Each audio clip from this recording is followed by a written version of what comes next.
presence of Alabama National Guardsmen was required on the University of Alabama to carry out the final and unequivocal order of the United States District Court of the Northern District of Alabama. I have a dream that my 4 little children will one day live in a nation where they will not be judged by the color of their skin, but by the content of their character. I have a dream today. So it was last week in Selma, Alabama. There, long-suffering men and women peacefully protested the denial of their rights as Americans. And he's allowed me to go up to the mountain. And I've looked over, and I've seen the promised land. I may not get there with you, but I want you to know tonight that we as a people will get to the promised land.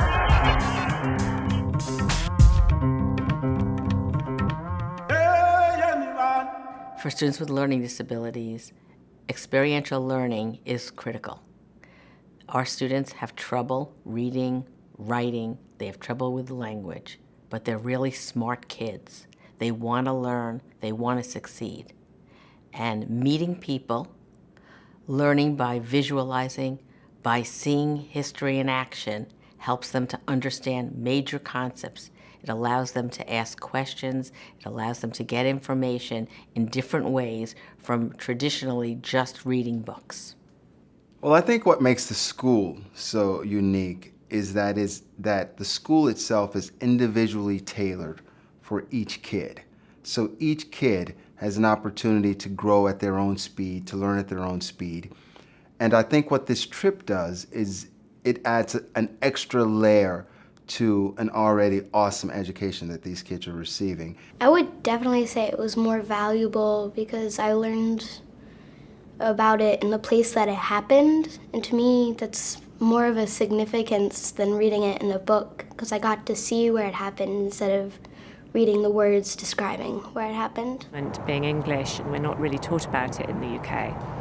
So I was interested too to come on it. I wanted to see what happened in America in the 50s and 60s.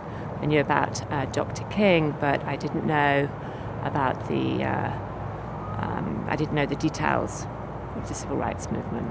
I am an immigrant in this country, and my country of origin is Portugal. And the Portuguese were the first ones to do trade slave on a mass scale. And so I wanted to really connect the dots, and where all the history books when I studied in my home country ended, I wanted to see what happened to these people. I couldn't pass up the opportunity to actually visit the place, because I find that you can learn all about something and know everything about it. But when you actually go to that place, you take something away that no textbook could ever teach you.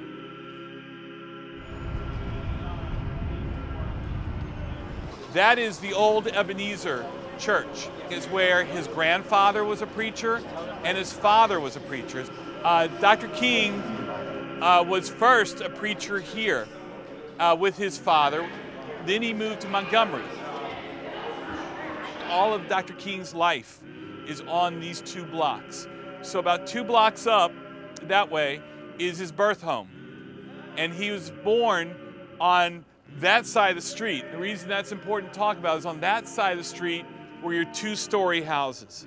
And that was your middle to upper class families.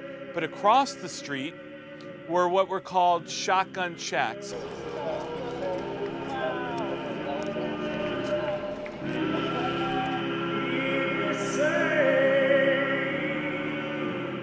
I think it'll be a little bit different for everyone. I think there's so much to take away. You're sort of absorbing a culture and absorbing a history and sort of walking in the footsteps of the people and the places where these events took place. These are 40 people whose lives were connected with the civil rights movement. But I think that what fascinates me is the people I haven't heard of, like, for example, Charles Morgan or, Jimmy Lee Jackson. And for that memorial that the SPLC built, people who are unsung heroes, I think that's the stuff that fascinates me the most.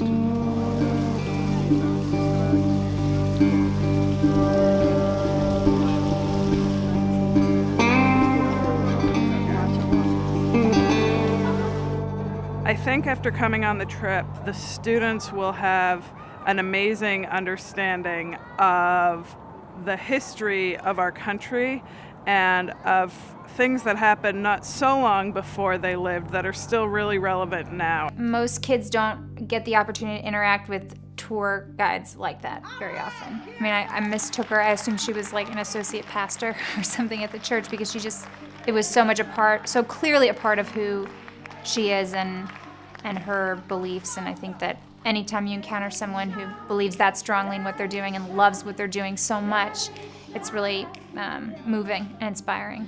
Let it shine, let it shine, let it shine.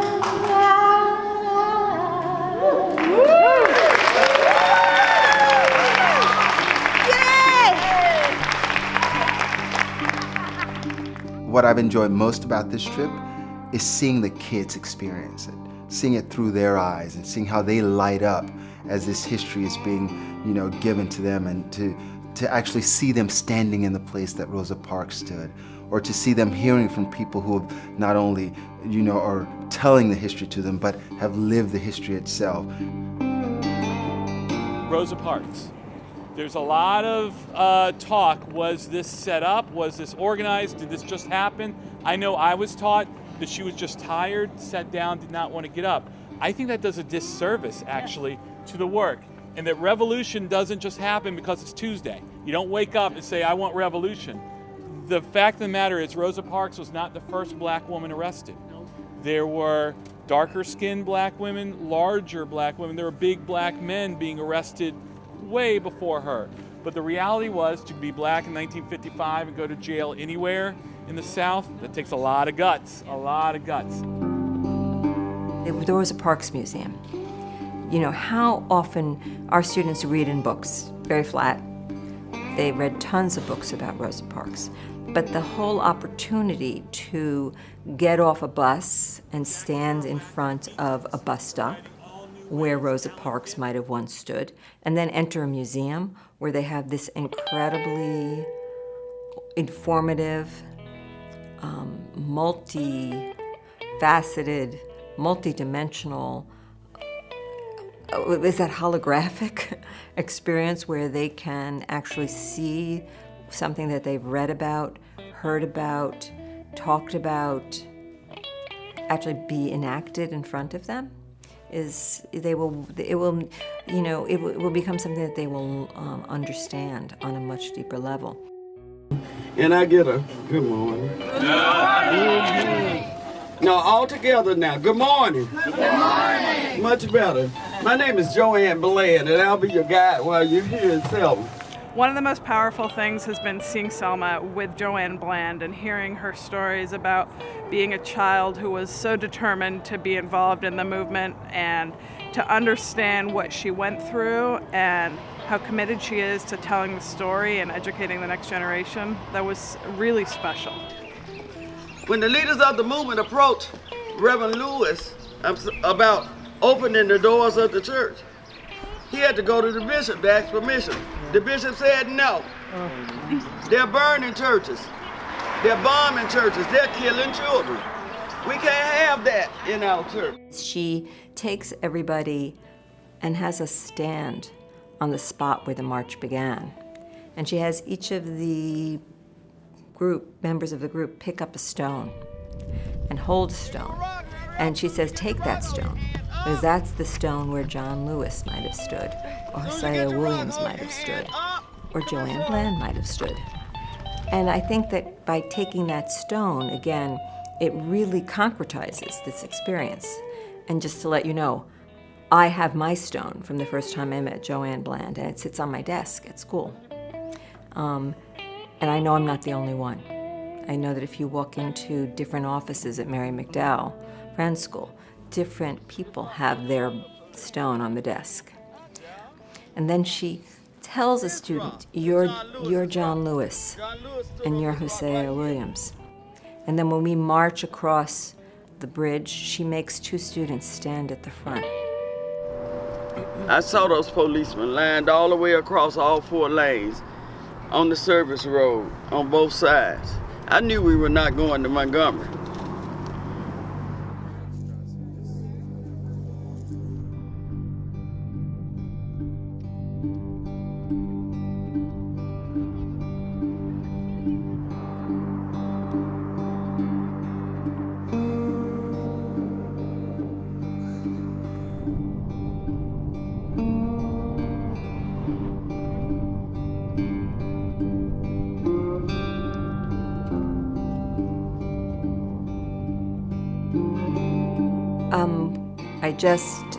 As I was cleaning up, I had a chance to talk to the oldest student on the trip this year, Scott. And I said to him, what's your takeaway from today? And he said to me, I learned today that if you really believe in something, that you stand up for it, even if it's about putting your life on the line. Those guys took the bag of dynamite and put it right behind here, behind the stairs. And on that Sunday morning, it blew out this side of the building. And 4 girls were killed.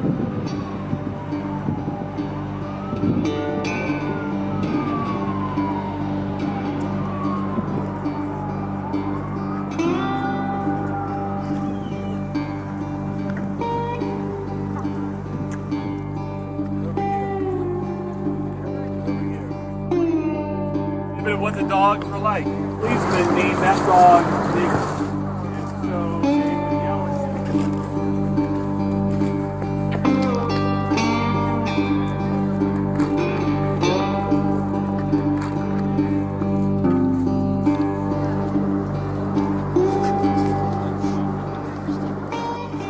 Children, very controversial.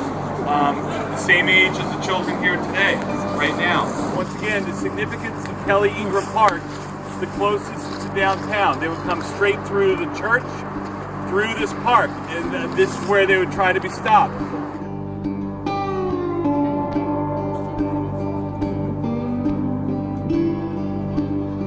I was really scared when I heard about that because they were my age and they were very similar to me, and I was kind of scared like that. And I thought if I had to do that, would I have turned back or would I have had continued?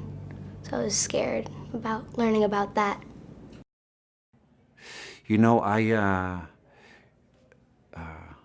I was present today to a lot of suffering.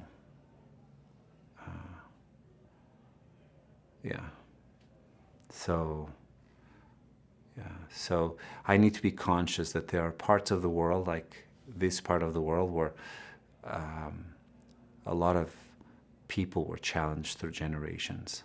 One of the teachers who's on the trip, we were eating lunch after we came out of Dexter, and he said to me, boy, do we have a query. And I was like, what do you mean? And he said, when the tour guide asked the group, what would you die for, based on the quote from Dr. Martin Luther King, he said, I want to go back and I want to do that with the high school. I want to really figure out, I want to challenge our students to think about that. And I think in some ways that's tied directly to also what Scott sort of said, and he's a high schooler. What do you think, what do you value so much that you would die for? And it's that idea of we do a query, we think, we reflect, we come back to it. We also, this is a trip where I think that we'll be reflecting for a long time about it. I hope that people will be reflecting about it for a long time.